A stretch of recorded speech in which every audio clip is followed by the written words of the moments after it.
Vous écoutez la leçon biblique de l'Église de la Science chrétienne indépendante de Plainfield, située à Plainfield, New Jersey, États-Unis d'Amérique. Leçon du dimanche 5 juin 2022. Sujet: Dieu, la seule cause et le seul créateur. Texte d'or, Jérémie. Ah, Seigneur éternel, voici, tu as fait les cieux et la terre par ta grande puissance et par ton bras étendu. Rien n'est étonnant de ta part. Lecture alternée, Psaume. Je lève mes yeux vers les montagnes. D'où me viendra le secours? Le secours me vient de l'Éternel qui a fait les cieux et la terre. Il ne permettra point que ton pied chancelle. Celui qui te garde ne sommeillera point. L'Éternel est celui qui te garde. L'Éternel est ton ombre à ta main droite. Pendant le jour, le soleil ne te frappera point, ni la lune pendant la nuit. Louez-le, soleil et lune.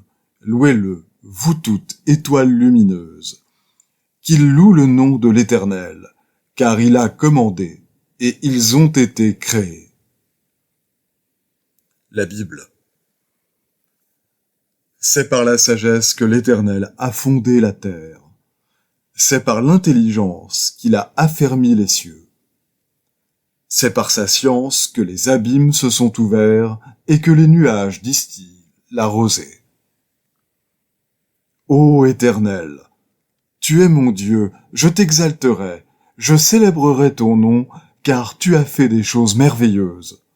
Tes desseins conçus à l'avance se sont fidèlement accomplis. C'est pourquoi les peuples puissants te glorifient, les villes des nations puissantes te craignent.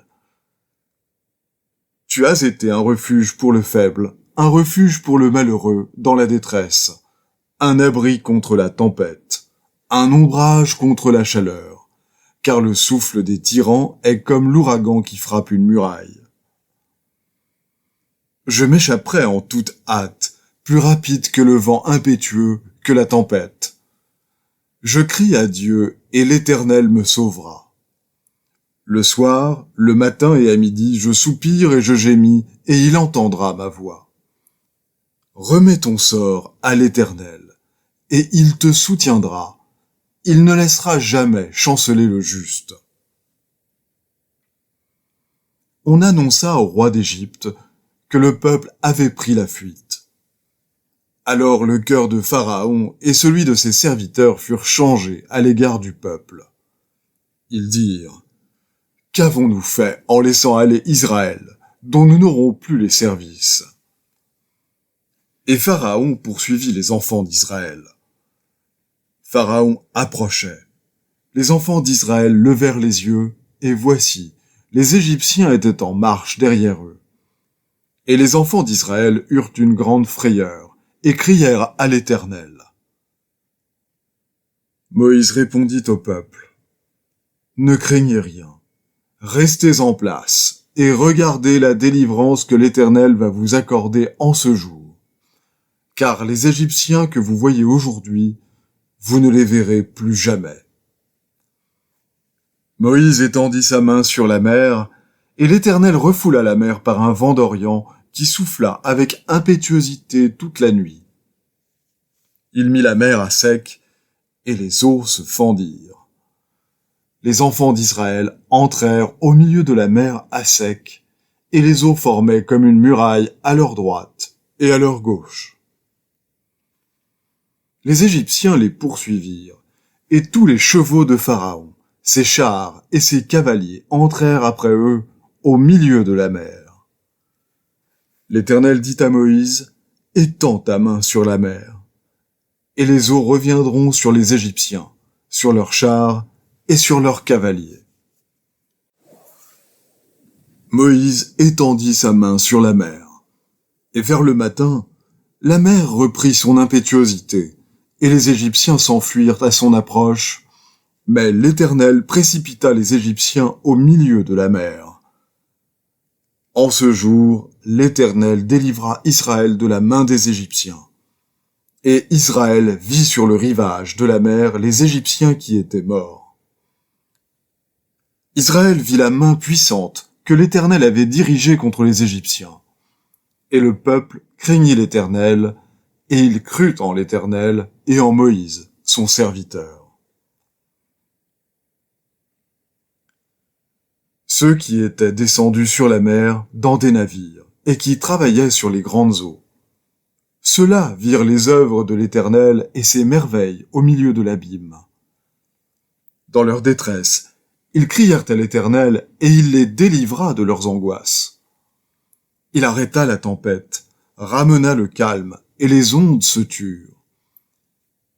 Ils se réjouirent de ce qu'elles s'étaient apaisées et l'Éternel les conduisit au port désiré. Jésus, voyant une grande foule autour de lui, donna l'ordre de passer à l'autre bord. Il monta dans la barque, et ses disciples le suivirent. Et voici, il s'éleva sur la mer une si grande tempête que la barque était couverte par les flots. Et lui, il dormait. Les disciples, s'étant approchés, le réveillèrent et dirent : « Seigneur, sauve-nous, nous périssons. » Il leur dit : « Pourquoi avez-vous peur, gens de peu de foi ?» Alors il se leva, menaça les vents et la mer, et il y eut un grand calme. Ces hommes furent saisis d'étonnement. « Quel est celui-ci, disaient-ils, à qui obéissent même les vents et la mer ?» Alors le roi régnera selon la justice, et les princes gouverneront avec droiture. Chacun sera comme un abri contre le vent, et un refuge contre la tempête, comme des courants d'eau dans un lieu desséché, comme l'ombre d'un grand rocher dans une terre altérée.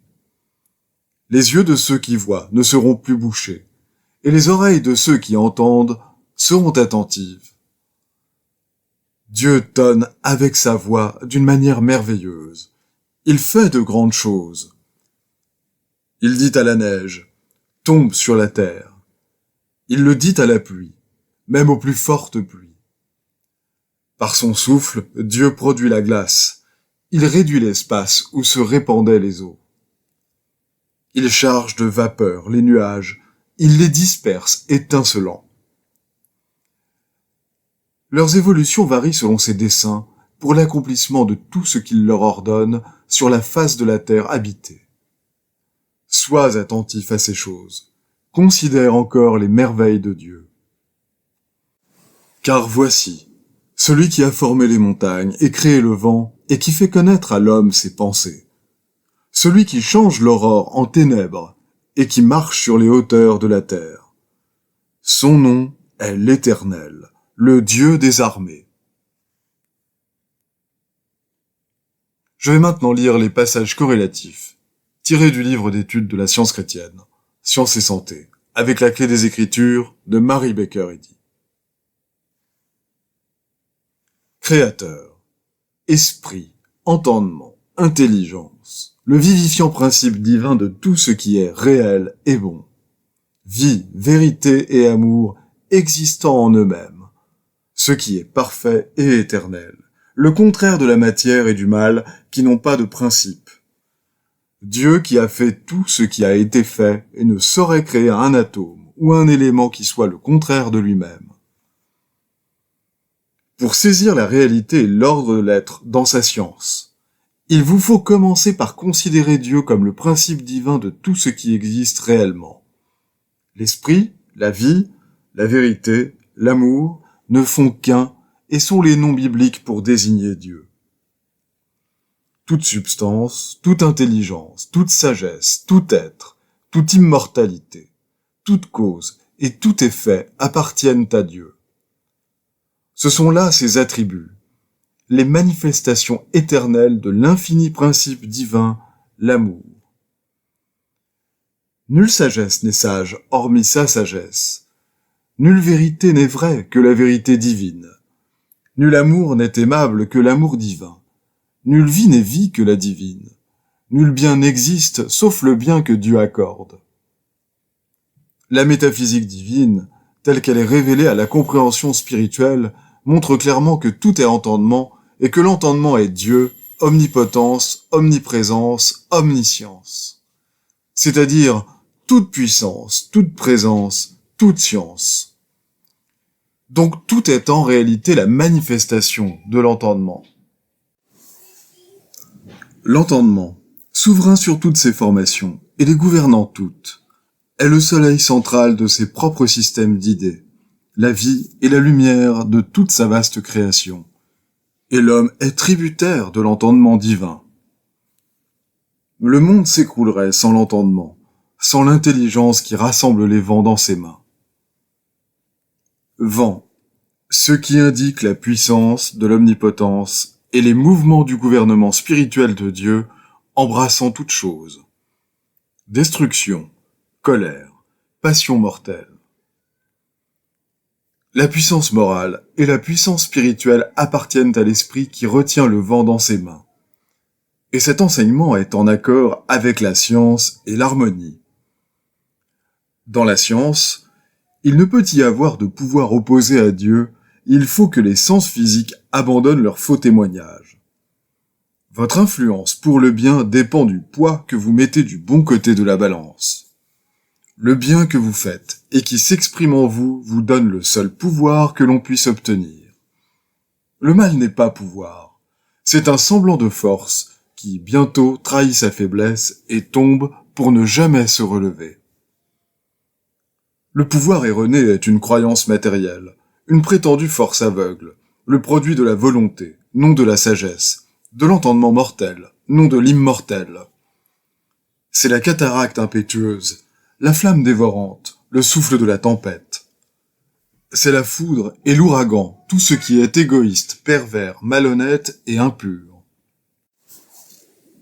Il n'y a pas de vaine fureur de l'entendement mortel, exprimée sous forme de tremblements de terre, de vent, de vagues, de foudre, de feu et de férocité bestiale.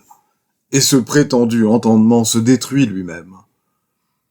Les manifestations du mal, contrefaisant la justice divine, sont appelées dans les Écritures la colère de l'Éternel.